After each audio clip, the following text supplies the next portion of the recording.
thousands of games, hundreds of studios, dozens of Hub Market partners, an industry-leading Hub wallet, and just one API. Hub 88 is connecting businesses to a world of limitless content where the possibilities are endless. Hub 88.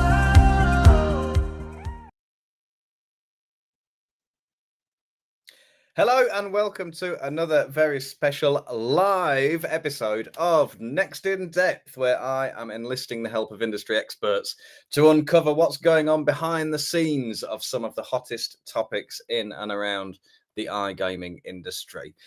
Today, I have a real treat for you because I'm going to be exploring a super interesting topic, and I think something of a paradigm shift in the world of iGaming. This is a major change for us, and it's all about digital marketing. Of course, when something happens in the world of digital marketing, we are far from being immune to it in iGaming. In fact, quite the opposite. We are very reliant on digital marketing in this industry. Traditionally, of course, we have been super reliant on traditional SEO. We're talking about affiliate-driven traffic, so we're super reliant on search and those old school models that have been running now for years and years and years. But in this industry, if one thing is true, it's that nothing ever stands still. And of course, we've seen lots of changes to the affiliate sector in recent years, but one in particular is changing the way that digital marketers are doing things today, because we are moving towards the era of zero click. We're talking about zero click search. Our search engines are delivering the information that we're looking for straight to us, right there on the results page. We don't need to click on search results anymore in lots of cases. You just get fed exactly what you're looking for by a Google, or whichever is your search engine of choice, some AI model who's picking out the relevant information for you. Now, of course, that has a very serious implication for digital marketing and for the iGaming sector specifically, reliant as it is on affiliate traffic. So the question that I really want to explore today is exactly how this era of zero-click search is changing and is going to change in the future the iGaming industry specifically. Now, as many of you will know, I'm no expert in the area of digital marketing, but luckily for me and luckily for you, I know someone who is, and that's why I'm very happy today to be joined by the one and only Mr. Ulrich Gillot, if we can bring him onto the stream. He is the founder of Shield Hub. He's a highly experienced person in this area. Ulrich, welcome to the show. Thank you for being here. How are you? Thank you for having me. I'm well, thank you. Very well. Thank you. Good. I'm pleased to hear it. Now, maybe before we get into this topic, like I say, it's a super hot topic at the moment. Lots of people are talking about this. It's going to have broad implications long into the future, in all likelihood, for certain parts of our sector. But shall we do, for those who haven't had the fortune of meeting you at an industry event or speaking to you online or whatever it might be, shall we do some quick introductions just so people can understand where you're coming from and what your expertise in this area are? That's a good question. I think, people would know me mostly for my digital marketing expertise as a whole. But given the context of this topic, it's important to mention that I started my career in SEO back then in 2006. And so my background was built up from organic search, shifted to paid search to address some of the mission statement that Google has always been very keen on addressing, which is making the world's information easily accessible and useful to information seekers. And then that's what's happening when I was employed by rather large advertising agencies in New York, working across multiple industries, verticals such as pharmaceutical, entertainment, and the likes. And then when I moved to London, I shifted my focus on all things related to programmatic and display advertising. So those would be, I would say, my three areas of expertise. And then most recently, I worked on different accounts for iGaming.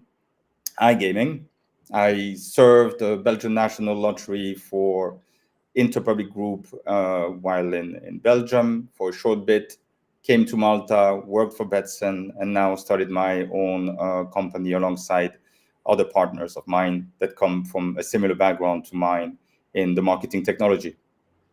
So thank you for giving me this opportunity. I don't think people know me for that background, actually. No, it's a super interesting experience you've got, and you know, you're a very well placed person to talk about just this topic. You must have seen great changes in these areas in the time that you've been working in them. So let's set the scene a little bit, Ulrich. We're coming towards this zero click reality now. It's changing the way that we interact with the internet, the way that we interact with search, and how we interact with information. How would you kind of view that shift, generally speaking? Where's all this coming from? So I think that what's important to keep in mind is that most of the revenue that Google has been driving comes, I mean, I would say now Alphabet, right? But comes from google.com. And it came from clicks. Hence the acronym PPC, pay per click, very much came from a Google product, which was the paid search product. And so when you think about how this has all evolved, I think that it's important to take into consideration that for a very long time, Google's machine has been AI based, looking into the world's information, aggregating the world's information, and serving it on google.com in what's called the search engine result page, or the SERP for those that are using the jargon of digital marketing. And most of the time, the experience shifted slightly. You had paid results on top or on the right-hand side, shifted a little bit. The paid results then just were served on the top. And then most of the time on the bottom, you had organic search results. And so Google tried to monetize a maximum on clicks, but what we see today is a shift where a lot of the results, organic or even paid, but mostly organic, because Google is not going to shoot itself in the foot, are being pushed down. That means that there is a lot less real estate for organic search results that are clickable, made available to information seekers, because the way Google is serving people with information that they're seeking and the way they want to make it as useful and as easily accessible is fed by the now known Gemini. Now, I think that one of the reasons why Google didn't come up with Gemini before ChatGPT came out is simply because I think Google maybe struggled in finding a way to finance clicks, given that click is the currency that Google created for itself. So for them to come with Gemini before ChatGPT would have taken them quite a bit of time to consider how this shift would actually impact their revenue stream. So that's what it is that I see is happening at the moment. And so there is still room for that to evolve. I was just speaking with someone today about the Google honeymoon. Back then, when you were indexing a website on Google, Google would give you what's called in the jargon of SEO a honeymoon period. So ranking your website higher for a certain period of time, see how it performs, and then push it down if the relevancy of that page wasn't as high as they were hoping it to be. And I think that here the honeymoon might be a bit longer. And I'm not sure if honeymoon is the right term, because it's not a honeymoon for everyone. But I think that Google is still testing the search engine result page, because this is where they monetize as much as possible. And so that's where the shift is taking. Now, the last thing I will add is that if they did not react to ChatGPT, then they would have lost market share, maybe even more than they are losing it at the moment. So they needed to respond with the likes. and provide a similar experience as to what ChatGPT is offering at the moment. So it's a big threat for Google. Google reacted quickly, and I think Google will still test the ground to find a way to capitalize on clicks. But is it going to be the currency that they're going to base their revenue stream on, or is it something else? That needs to be evaluated. And I think we still have a few months or maybe a few years to see how Google will adapt to this tremendous change. Yeah. So, like you said, Google puts its has to put its users first. We're talking about information seekers. This is the kind of the term that we're hearing now. So Google has to put those first. In doing so, of course, it's protecting its own interests by securing that market share. But thinking about our own industry, what does all this mean for iGaming operators and affiliates? I know this is a big question, but generally speaking, when you are approaching this topic, what's in your mind in terms of what it's going to mean for operators and affiliates? Well, regardless of what it is that we can hear, the reality or hear or being told by some of those, I would say, affiliate network owners, what I've heard from some of those people is that, well, the shift that's taking place with zero click is not really what it is that is affecting them. Though I've heard some conversations recently at another conference that some of those websites have lost 90% of their clicks. If you refer to some research that has been done by a legendary SEO pioneer called Rand Fishkin, who came up with a tool called SEO Moz, then it became Moz. Rand Fishkin himself is saying that the clicks have decreased by 40%. That means that in order for information seekers to find information, let's say in this instance for the iGaming sector, if someone searches for best casino bonus, well, the likeliness of finding the best casino bonus comparison on one of those affiliate websites is such that they might be pushed down because those results will be served through Google Gemini. I mean, it's called the AI mode, right? But the AI mode that Google will serve to you will collect that information and serve it to you with no possibility for that content to be clicked on. So that decreases the visits on the website, which then decreases the potential for these affiliates websites to drive revenue, given that they need to get traffic on their websites to generate traffic to the operators themselves, right? That's one. And then let alone that aspect, but there is another aspect, is that Google has made major algorithm changes in such a way that it's been banning and pushing affiliate networks quite a bit. And we saw recent announcement with major affiliate network either laying off people or sharing revenue and GGRs going down quite tremendously for the first quarter. I think the second quarter is going to be announced soon. I mean, we're almost at the end of it. I don't want to be, putting myself as a predictor or anticipate what's going on. But I think since that Google hasn't changed anything to its algorithm, and since the conversation is still going on within the SEO world and affiliate world, I would think that the results we saw in Q1 will continue in Q2. Now, you will see maybe a balance coming up, but to the cost of employment or to the cost of people losing their jobs, basically, within these businesses that are affected by the algorithm changes and the experience changes that Google has made.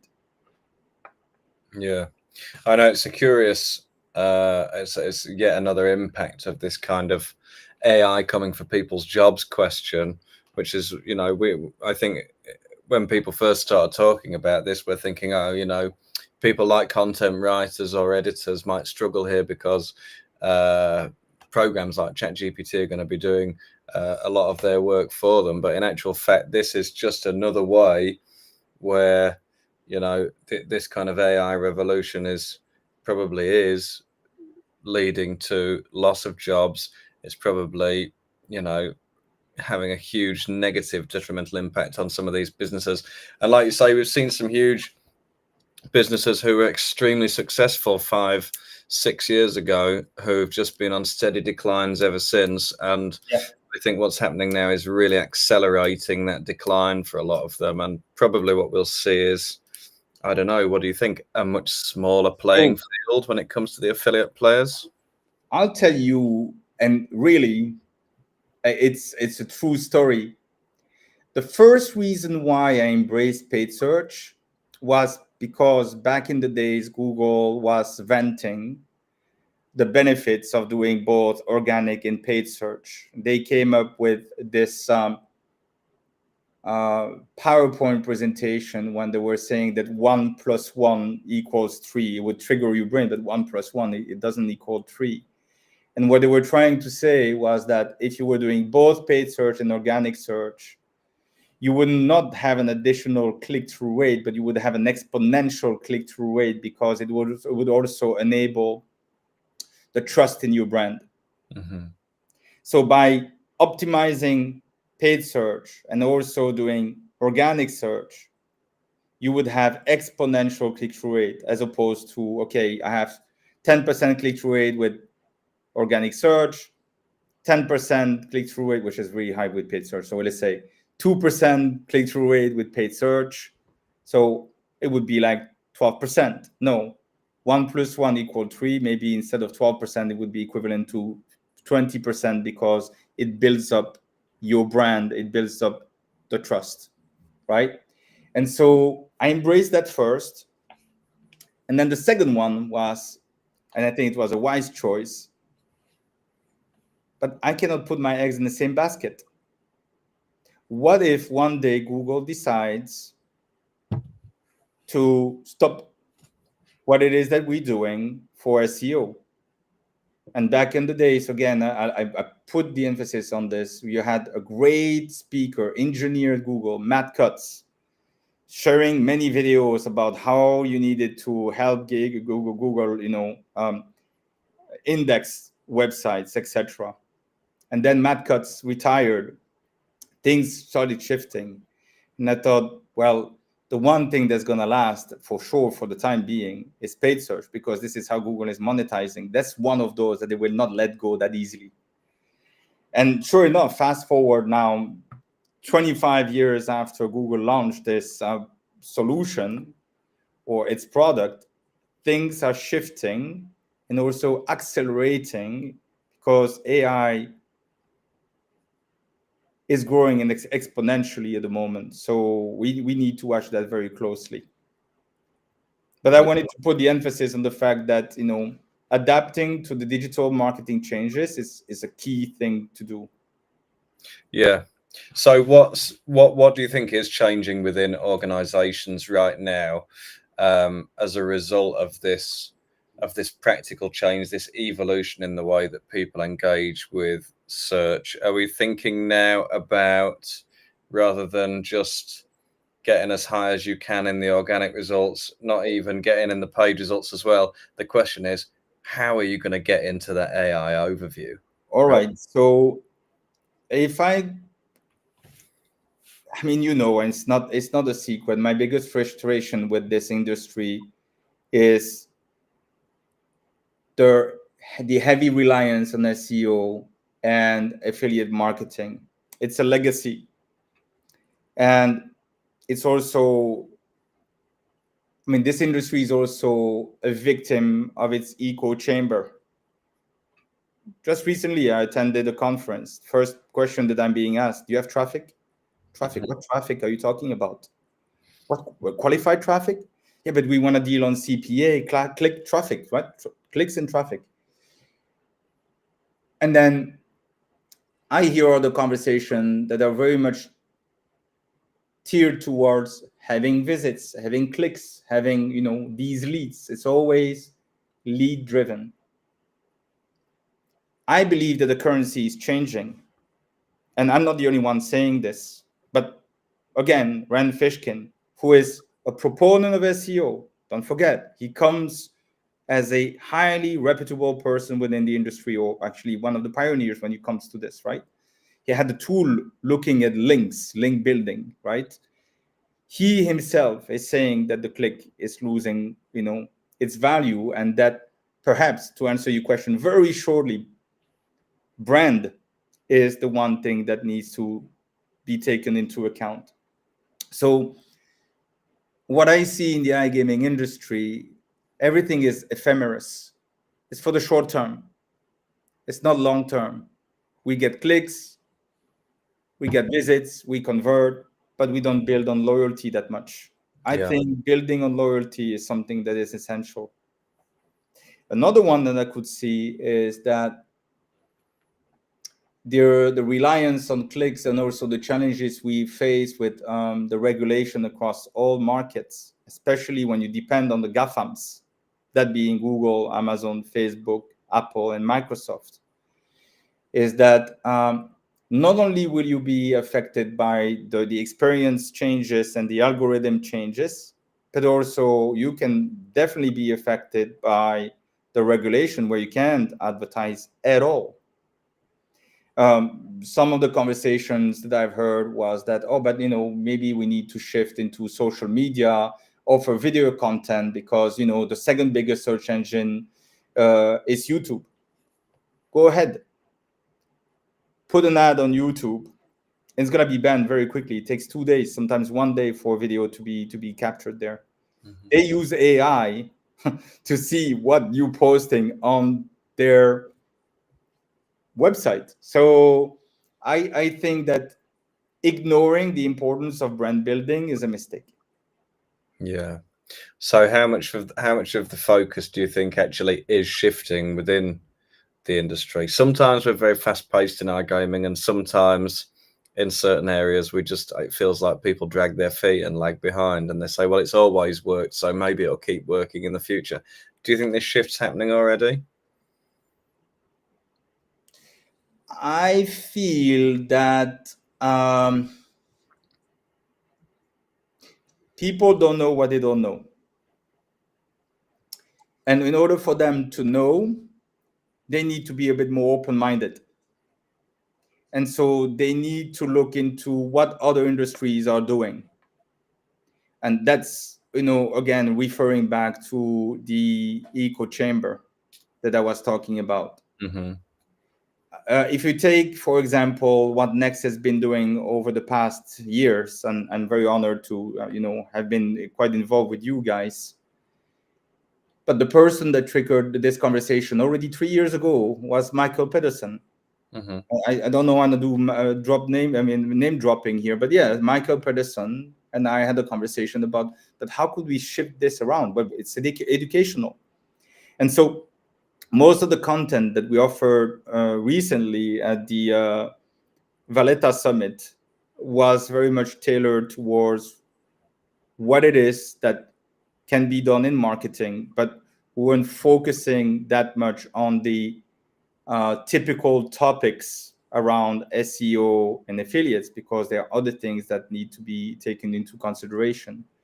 So to answer your question, it's going to take some time, but for those who are stuck in the legacy, it is time for them to maybe consider other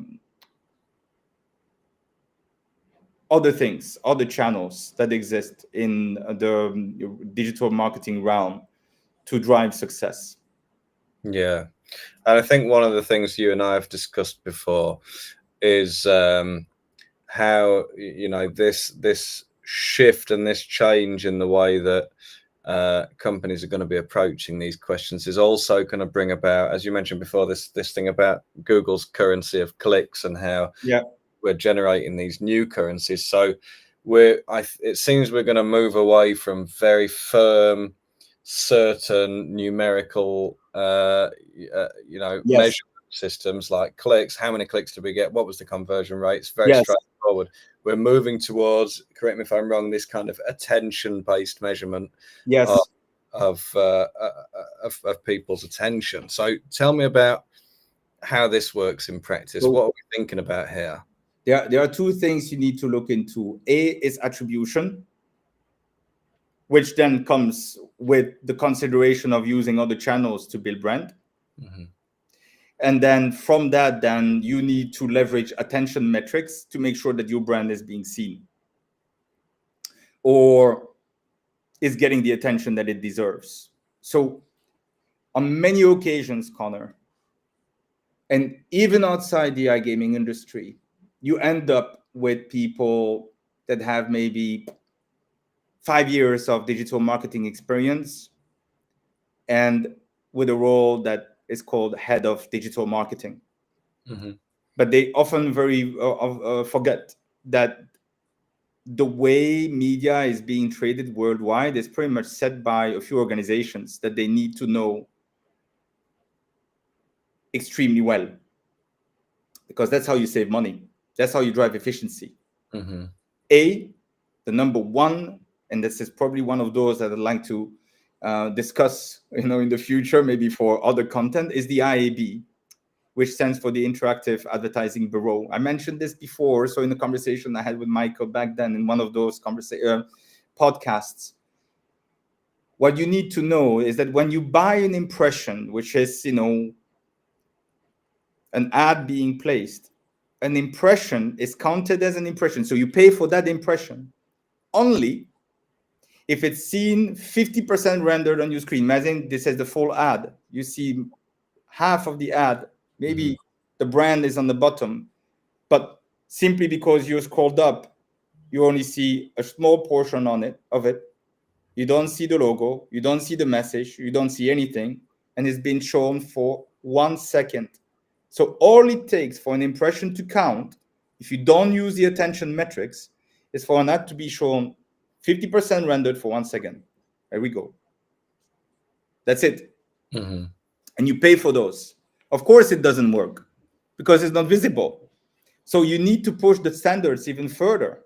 And so the attention aims to really make sure that an ad is served for a bit longer in the face of a person. And it takes about, the research shows that it takes about 3 seconds for someone to give the attention for an ad. And as soon as the 3 second is actually, or the 3 second threshold is reached, they already start losing their attention. Okay? So attention is one, but because attention is part of the brand building and triggering the amygdala, the brand recall, you need ways to measure that.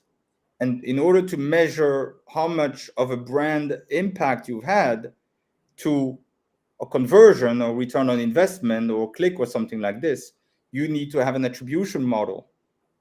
But the attribution is not based on last click anymore. It's going to be based on the number of times someone has seen an ad. And then if you refer back to the article that Rand Fishkin was talking about, yes, brand uplift is going to be key because that's most likely what Google is going to serve you. And it's going to become even more important given the EAT value that Google is looking into. So the EAT, acronym that Google uses is very much, to keep it simple, a way for Google to attribute value to the content that they would serve to you based on the authority where this content sits. But then if they serve the content, they would actually need to serve the content with a brand on it so that people will recall the brand once they see it served within, the new experience that's being provided by Google. So brand is key. Attention is also key. And attribution to measure it efficiently is essential. Yeah. So what, in practice, what are the tools that people need to be using, and what are the processes that people need to be learning to move away from this less click attribution towards this kind of mixed model? Well, there are some mixed marketing modeling platforms that exist out there that they should look into and consider. Mm-hmm. It has never been perfect. I've never seen really an attribution model work perfectly well. But this is something that needs to come back on the table. Nielsen had a platform like this that cost millions. But I think that the solutions now are becoming a little bit more affordable. So mixed marketing modeling platforms are a good way to go to look into the full spectrum of your digital marketing activities, from brand building, which is awareness, consideration, and then acquisition, and then leverage those channels that build awareness, other channels that build consideration, and then other channels that build, acquisition. But you need to be there at every touch point of the journey. Something needs to be triggered in your mind consciously, or most of the time it's subconscious. That's what it is that the amygdala stands for, really, is subconsciously being triggered.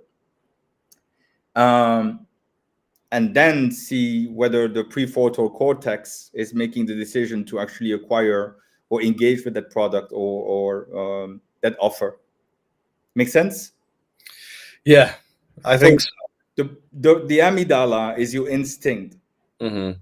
It comes from your reptilian ancestors. It's true. It's based like this, right? Yeah. The amygdala is triggered by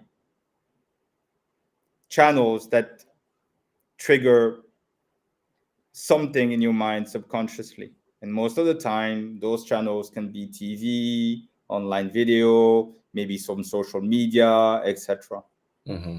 After repetition of seeing this, then a brand becomes top of mind. Then you fall into the consideration. Like, I want to buy a new pair of shoes, but I already know that if I want to buy a new pair of shoes and I've been exposed subconsciously with the attention metric that was there subconsciously, you don't even know that, right? Well, I already know that I'm in market for a Nike pair of shoes. So this is where you're going into the consideration. What Nike pair of shoes do I want to buy then?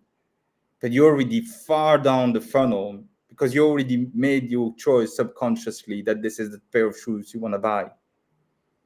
I know it's cerebral, but that's what marketing is all about. It's psychological. Yeah, absolutely. So it's not just about the measurement, it's also the psychology. Yeah. And then there is another element that's key that I need to mention. Yeah, we talk about digital marketing, all those KPIs, etc. But we also need to evaluate the quality of the creative that's being served. What creative works in people's mind is also very important. And there are some platforms like this that need to be considered. And I'll name them. One is Adelaide Metrics. Another one is Lumen. And they do all these eye tracking researches before you even have to amplify the message of your creative via the digital marketing channels. So these need to be considered. Google uses them. Yeah. I'd like to come back to the question of creative in a second, as well as kind of brand building and these longer term plays.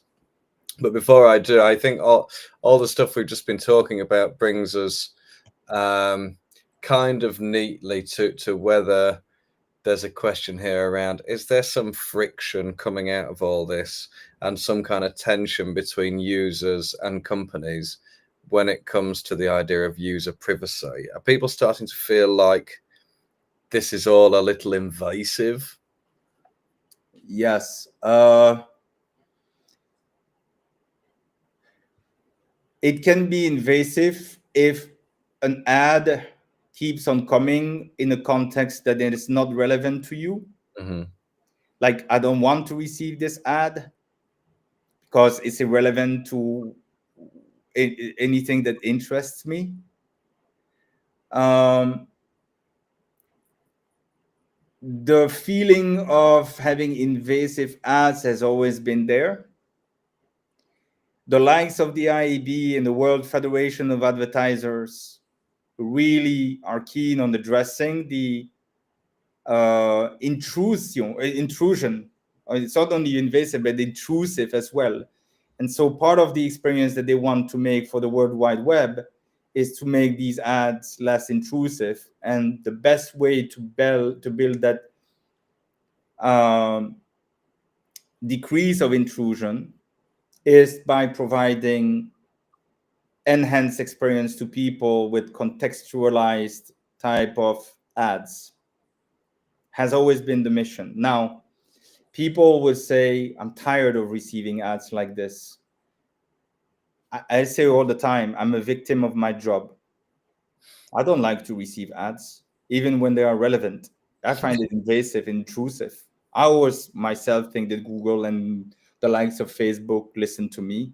But if you understand how this works, it's all based on first-party data that you willingly gave them.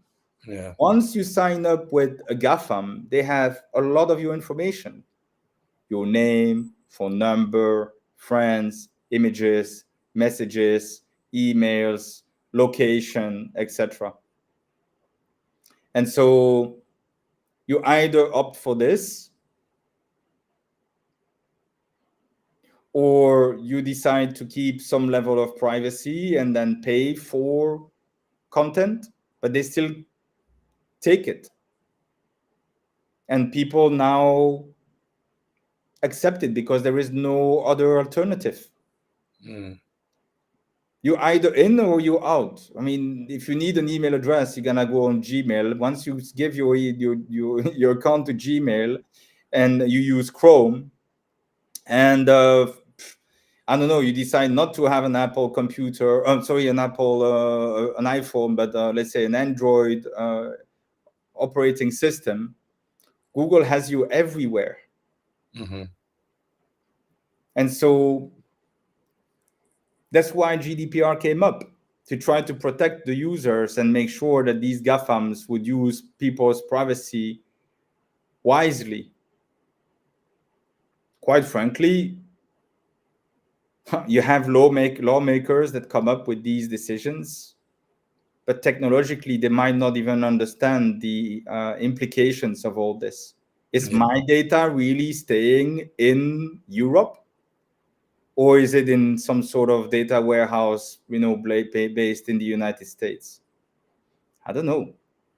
I'd like it to stay in Europe according to GDPR. It should stay here, but is it? Yeah. And so with that came the emergence of other technologies like encryption solutions, like data clean rooms, etc. That's a different topic to be continued. But the data clean room aim to connect people with the experience they see on a website outside of the GAFAM. Let me explain to you again. I'm to be understood. Tell me if I'm too long. The GAFAM collect your information, and they have you across their technology and their products all over. I mean, if you take Google, they have Android, YouTube, Google.com, Gmail, DoubleClick, which is all things programmatic and display advertising. So they have many products. They have you everywhere. Google Maps, Waze, all this belongs to them. I mean, if you want to see what it is that Google wants to do in the future, just go on Wikipedia and look at the acquisitions that Google has made recently, and gives you an idea as to where they're heading. And now they have, a very powerful AI solution that connects all these agents across the different products that they have to serve you with maybe an ad that is not as intrusive as it looks, but then it feels like, wow, they listen to me. Yes, they do. You gave all your information to them. Yeah. So kind of going back to this zero click reality that we're in now, and the changes that are coming down the line for operators, for affiliates. I think we've already mentioned this. It's going to become, and it's already becoming, increasingly important to build authority, trust with your users. Also thinking about the creative, you want to be able to engage users in a way that they don't hate, that they don't feel as intrusive or invasive. So what are people doing now to kind of get to that point? Where's the focus going? Maybe we're moving away from so much paid advertising and putting a bit more investment into brand and customer outreach. What are you seeing happening, or what would you recommend people should be doing right now? Oh, wow. It doesn't come from me, but I attended a conference 2 years ago when AI and ChatGPT already was coming up. Yeah. It was a digital marketing conference that took place in London, and the guest was Sir Martin Sorrell.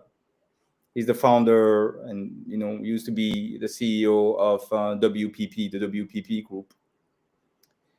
And when he was asked the question, one of those things he mentioned about creative is that the long form formats don't make much sense. So you still see the beautiful, shiny object. I mean, some people might not like what I'm saying now.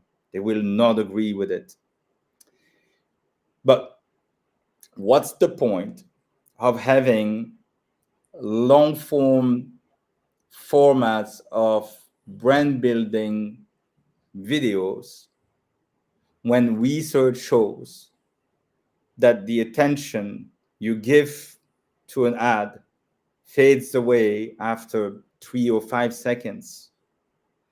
And so what he shared with me resonated well, and it resonates even more because, well, this is what Adelaide metrics shows as well. So I'm not saying that we need to eliminate long form creative, but I'm saying that we need to create more of snackable, nicely built, content that doesn't require, much equipment. That's one. Another one is that you can invest a lot in your creative and doesn't guarantee that this is going to give you the outcome that you're expecting. Right? And so the human brain is very unique. And even though we talk about AI, I think that there is nothing that can compete against the human brain, because we have the je ne sais quoi about our mind, where out of nowhere, you're going to come with something of creative, and something that you're going to see is going to trigger your brain, and something might become viral. And those who produce that content never thought it would be. Something just can get viral out of the bat, just like this. Maybe it needs a little bit of paid media push, get a little bit of exposure, and then it explodes, right? And so I think small teasers could be a better option than having a long form format type of content. Again, in the iGaming sector, of course, people will argue that they want to have influencer videos, live streams, etc. But if the research shows that after 5 seconds, you already give up, and again, it's research. It's not a belief. It's fed by research. If some research from the likes, again, Lumen and the likes, show that your attention on the brand is gone after 5 seconds, what's the point? I'm sorry. I'm not sorry, but this is it. This is it. I'm a strong believer in this. If the research shows that, then what's the point? Then trigger the mind more often with 5 second, maybe 10 seconds piece of content, and go fishing. Go seed more often. Plant more seeds than having one area where you're gonna put a big seed and hoping that you're gonna have a big tree. No, put 10 little seeds all over the place and go and water them once in a while and see if it grows. But at least you bait much more, and you might get something better that way, as long as it's 3 or 5 seconds long. Bring back Vine. But no, it's true. Yeah. And then comes, maybe the possibility of leveraging, of course, again, AI to create these pieces of content. But now it's my personal touch on this. If you want to build a brand, you need to build a relationship. And some key values about relationship And a brand is a person, really, is trust and respect. And so if an ad comes across as too AI based, how much trust are you building? Mm-hmm. Given that it will become too obvious that this ad was created with AI. So the authenticity of the message might not come across as strongly as if it were like completely authentic.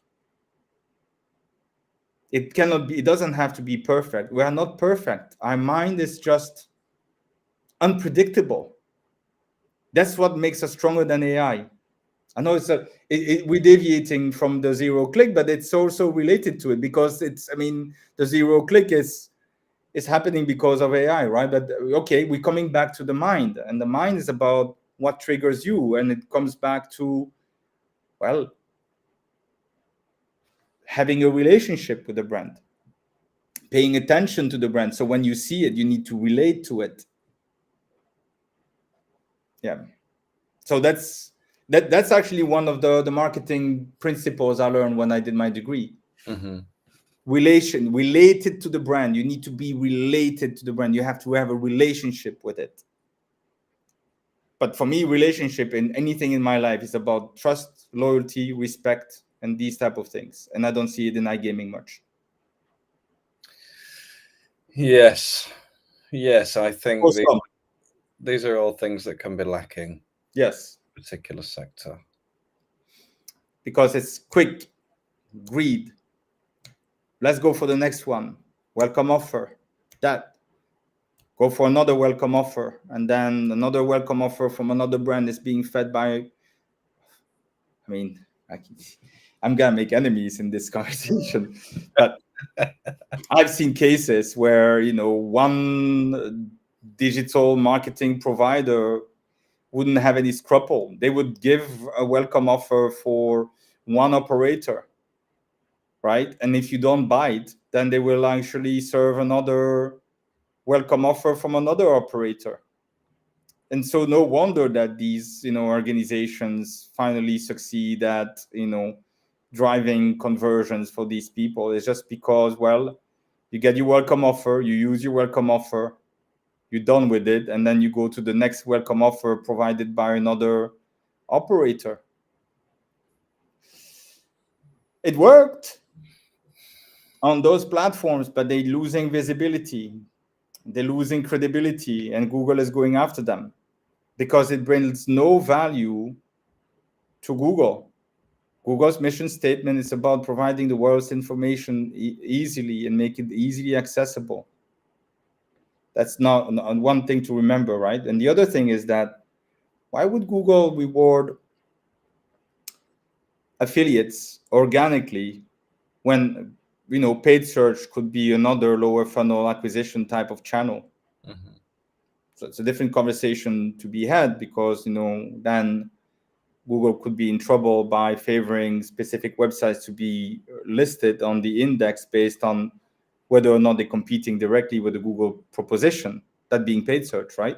See what I mean? If people go on organic search, consume content on the affiliates, and convert from the affiliates from organic search,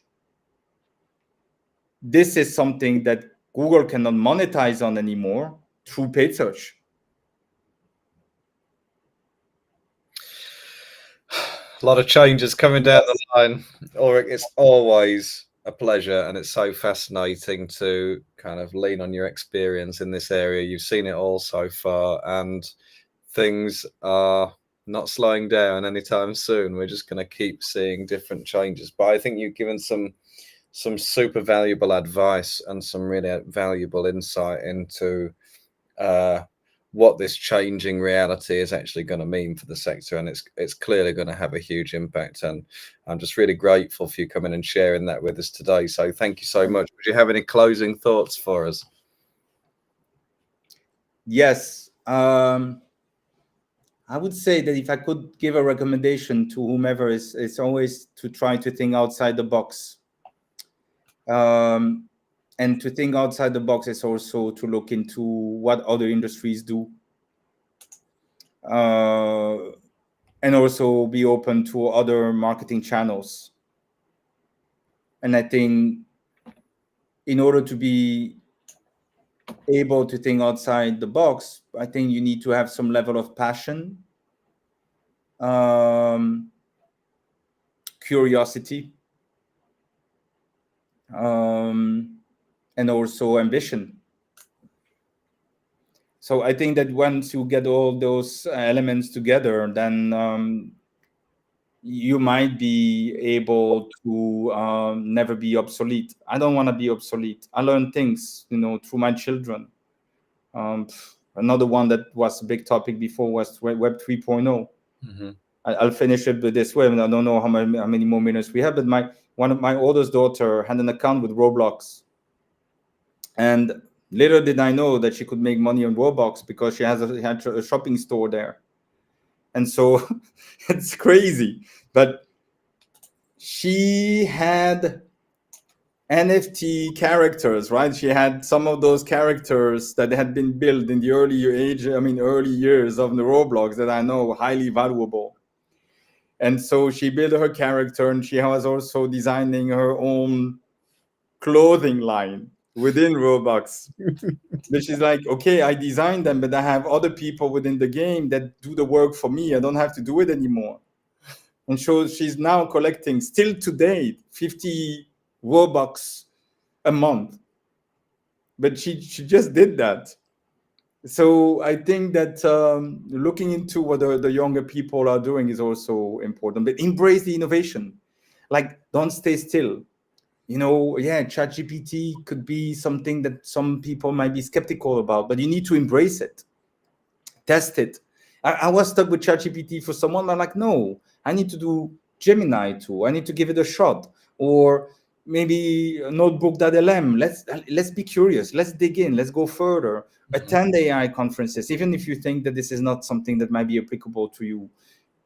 Keep going. Go to, and I'm sorry to say that, in this context with Next, but go to other conferences that are not necessarily iGaming, but also digitally driven. Of course. Stuff like this. Good advice, Ulrich.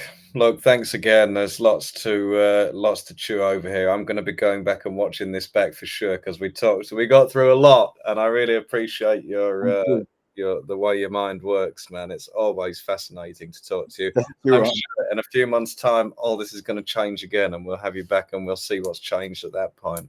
I'm curious to see whether what it is I shared now is right or wrong, but at least I come up with a point of view, but I keep on testing. That's it. I don't know. Yeah. That's it. It's good advice. Well, look, thanks again. Thank you. I think we'll leave it there for today. But yeah, I'm going to go and watch this back as soon as I can and see what I missed the first time around. I hope I was not too detailed or too, if that my explanations were not too complicated. But yeah, if you have any questions, come back to me, and I'd love to have this conversation. And again, one more thing I would say about marketing: it is not an exact science. So we need to adapt, and it's very much psychological. Yeah. So I'm not gonna pretend to have the right answer, but I have strong point of views, and sometimes motivated based on research. Not mine, but I read up on all those research and I test them. That's what we like here on Next in Depth. Strong opinions backed up by research and the facts. But sometimes, like you say, it's a science and an art at the same time, and we never know. You can never get anything 100% right. No, it's not an exact one. That's the thing. Yeah, exactly. So, and it evolves all the time. Yeah, that's right. Like I say, I'm sure a few months something else will change, and we'll have you back on here and we'll discuss it again. Looking forward to it. Thank you. Thank you very much. Thank you for giving me this opportunity. I love it. Thank you. With me. Take care. See you soon. One. Bye-bye. Bye. There we have it, ladies and gents. What more can I say? I mean, we're going to have to leave it there for today because we're running out of time, but it's always a pleasure to catch up with Ulrich, my good friend. And yeah, let's just wait and see what happens next. And when we get that next big story in the world of digital marketing, he's usually the right person to ask. So thanks everybody for watching and listening today. And I'll be back in a couple of weeks with our next episode. Till then, take care.